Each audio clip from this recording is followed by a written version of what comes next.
Babalik pa rin ang heavy gut na kantahan at tawanan dito sa Twak. Kasama pa rin natin ang FHM, Fat Hot Mama. Eva Diva, Lady Vanessa, Chubby May. Chubby. Ito ba Chubby May? Wala akong ma-chubby. Bilib ako sa ano nyo sa sarili dahil yung iba, di ba, medyo hirap na hirap pag ganyan ng timbang. Pero kayo, enjoy lang, parang yung self-confidence nyo talaga. Akala nyo lang po, hindi kami hirap, pero hirap na hirap. Meron po akong kinakilala dati, nung una ko silang na-meet, parang takot na takot sila magdamit ng mga maiksi. Oh, excuse me. Mga fit. Tapos sabi ko, kung dadamit pa kayo ng malaki, di ba mukha kayong sako? Totoo yan, totoo yan. Medyo ma-fit ng konti, para makita naman yung mga... Minsan nga po naglalakad kami nakatanggal. Gusto niyo po ba makita? Hindi, okay lang. Mahaba Busog pa po yun. kayo. Sir, busog kayo. So, naging parang matalik na naging magkakaibigan. Opo. Ganun. May mga hingahan din kayo ng Yes, problema. opo. Yes. Lalo na yung kinikim-kim na sama na lang. Kayo rin yun. Kami rin. Grabe yung range ng boses nyo eh. Bata pa lang talaga, hilig nyo na yung kumanta. Opo. Ako, ano ko sa ganitong work since I was 9 years old. Mga piyesta-piyesta Opo, rin. tinrain ako ng lolo ko sa mga jamboree kasi lolo ko was comedian also and artist. Artista po siya nung araw. Ay, sino? Si Pato. Si Pato! Pato po yung screen name niya sa Philippine movies. Tapos nag-go siya sa mga jamborees, mga yung comedy. Pangtawag lang ako ng tao nung una. Papadami. So ikaw, bata rin, na-expose ka na rin sa singing 5 years contest. old po. Nilaban ikaw, po ako 5. ng papa ko sa singing contest sa barangay po Hoy, namin. sabi mo wrestling. Actually, nanalo po ako. Kasi tatlo lang naman po kami. Kailan po. Pasok ka na talaga, pasok ka na. Pasok talaga. Hindi mo ba tinanong kung nilakad ng tatay mo pa yun? Hindi po, magaling po talaga ako ng time ko. Grabe, tatlo kayo. Si May, ano rin? Ako naman po, Veterano ka rin ng mga singing contest. Masali pa ako ng contest pero hindi po alam ng parents ko. Bakit? Medyo po, nung time na po yun, strict po yung daddy ko.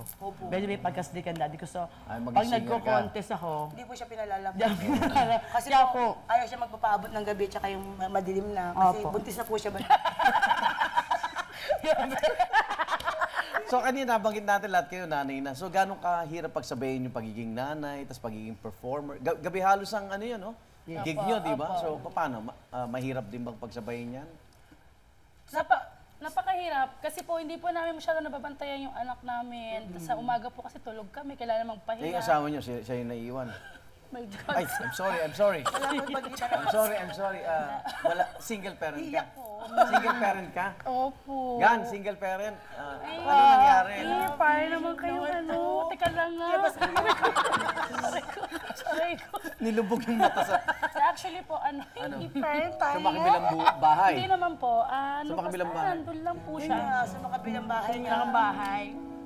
Hindi naman, totaling gano'n. Kayo talaga mga intrigera kayo. Uy, di ba ba? Naghiwalay lang po kami dahil sa mga problema rin. So, kamusta naman mag-isang gumagabay sa anak mo? Andiyan naman po yung mga kapatid ko, tumutulong po sa akin sa paggabay sa anak ko. Ikaw, may kumpleto. hindi po din po. Single Malayo parent po. din? Malayo po yung aking ano. Nagtatrabaho abroad? Or... Foreigner po ang asawa ko. foreigner. Matagal na po hindi kami nakikita. Oy, Kaya po, kaya- 16 years old na Uy, po laki siya. na, ngayon. Opo. Okay. At kamusta naman? Ay, mukha talagang ano, no? Japanese po. So, Ang kamusta gwapo naman talaga ang ng tatay. pagpapalaki na may trabaho ka sa gabi, tapos ayan, Okay naman po kasi ano naman po, kalaki ako dun sa anak ko. Kasi even though, parang barkada kayo. oo, at the same time, ano po siya, consistent honor po siya. Talaga. O, batiin mo, sabihin mo, anak! Hello, Nak. Love you. Anong pangalan ng anak? Sasha Nikita Ann po. Uy, galingan mo pa, galingan mo Opo. kayo. ang Gagraduate pag-asa po ng siya eh, kaya bayan. Ang galing. So, ikaw na lang, ikaw na lang. May kwento ka ba sa amin? Ako po, medyo colorful ang love life ko eh. May mga kanya-kanya rin kayo na hindi naman napapansin ha, dahil yung pagpapasaya nyo sa ibang tao. Eh. Hindi kasi nasa tao na yun, paano Oo nga madadalhin yung problema mo araw-araw o yung hinaharap mo sa buhay araw-araw. Hindi mo kailangan, sabi ko nga sa kanila, yung problema, wag natin problemahin. Hayaan mo yung problema, mang problema sa atin. Tama. Ang pansin lang namin dito, kasi yung karir nyo, paangat ng paangat.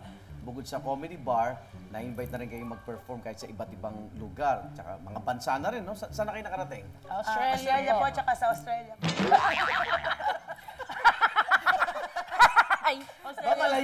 Malayo-layo na.